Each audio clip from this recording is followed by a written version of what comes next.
Hello everyone, my name is Dr. Devashish Das. I'm an assistant professor at the Department of Mechanical Engineering, MIT Bishnupur, West Bengal.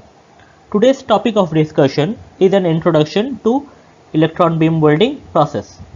Now, moving to the outline, it deals with some reference books, welding classification, silent features of the EBW process, electron beam versus other heat sources, physics of beam propagation, advantages and limitations of the electron beam welding process, some application areas and references.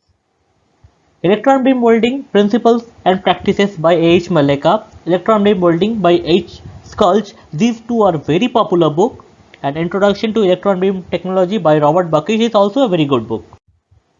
Moving to the welding classification, the different fusion welding classifications are discussed here, where the electron beam welding is highlighted through this circle and red arrow. Few silent features of the EBW processes are discussed here.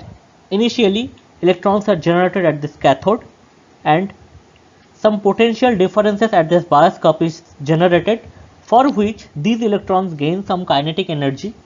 This kinetic energy is focused using some focusing coil and are used to impact the workpiece. This energy is converted to heat and thereby desired joining is carried out. Now, the equipment mainly consists of a gun column and a workpiece chamber.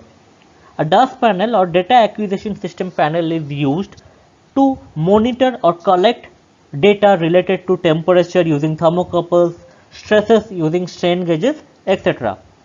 This is the schematic of working principle of the EBW process as shown in figure 1. Here in figure 2, actual photograph of electron beam welding setup is highlighted. This, as shown by the pointer, this is the gun column and this is the work chamber where the samples are kept. These are the controls used to operate the machine. At the right side, a data acquisition system is shown which is used to collect different data related to temperature, stresses, etc. Electron beam welding setup in West Bengal is available at IIT Kharagpur. Electron beam versus other heat sources are shown in figure 3. It is visible that compared to the different heat sources such as electric discharge, laser beam, gas flame, etc., the power density versus spot diameter variation for electron beam is very large. This indicates that electron beam is applicable for a wide ranges of welding. How energy is transferred into the electron beam? During electron beam incidence, some of the electrons get repelled, are called backscattered electrons. Rest penetrate into the workpiece and thereby causes collision which heats up the system. Some of the energies are lost through conduction, radiation, secondary electrons and X-rays. What is deep penetration effect? Upon impacting the workpiece, the penetration depends upon the kinetic energy and the density of the material. Upon successive impingement, a vapor cavity is created for which the electrons could penetrate deeper. Here, for example, in figure 5, it is seen that compared to the bead width, the depth of penetration is very high. This mechanism is called deep penetration effect. This mainly depend on the beam current, accelerating voltage, beam spot diameter and welding speed, material properties, etc. Now, different penetrations are shown in figure 6, while A represents a shallow penetration, while F represented a highly concentrated deep penetration weld.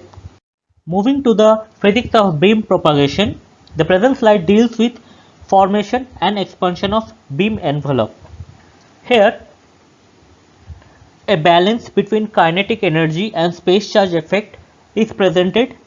Kinetic energy of the electrons depends on the voltage. As the voltage is increased, kinetic energy of the electrons increases, while as the current increases, the number of electron increases, for which the repulsion forces between the two electron increases, which is nothing but the space charge effect. As shown at the left side, for a high value of voltage, the kinetic energy of each electron is very high. However, the electrons available to carry out welding is very less. On the contrary, the electrons available are very high, for which the space charge effect is very high.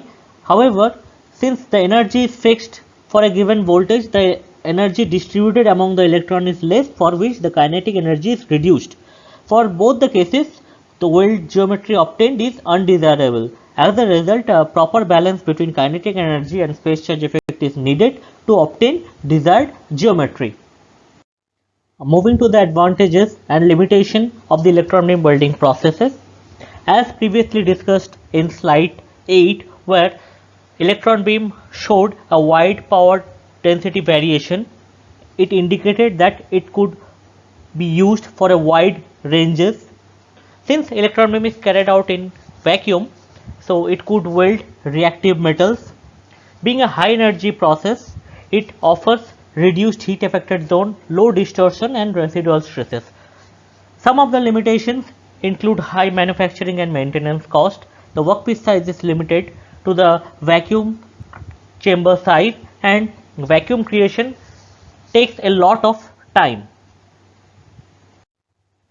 Moving to the application areas, electron beam welding has a wide range of application areas which include aerospace gear and compressor, heat sink in thermodynamics, electronic impeller in oil and gas industries, orthopedic implant, niobium cavity, then transmission components and fuel nozzle, etc. These are the references. Thank you very much.